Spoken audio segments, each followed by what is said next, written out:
Hello everyone, you are welcome to AGWORLDS Fashion Tools Limited, home of sewing machine. Today, I want to show you one of the best industrial sewing machine in Nigeria, ordered by one of my customers. Let's go set it up.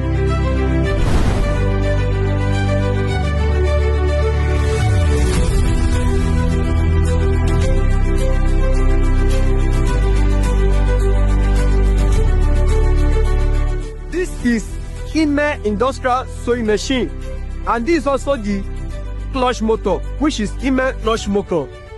All this combo go with shaking money or boss is in. Let's see.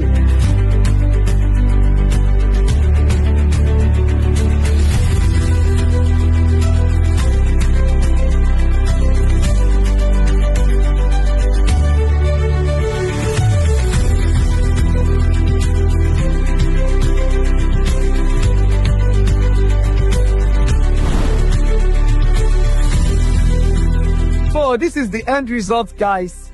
See you on the next post. Thank you.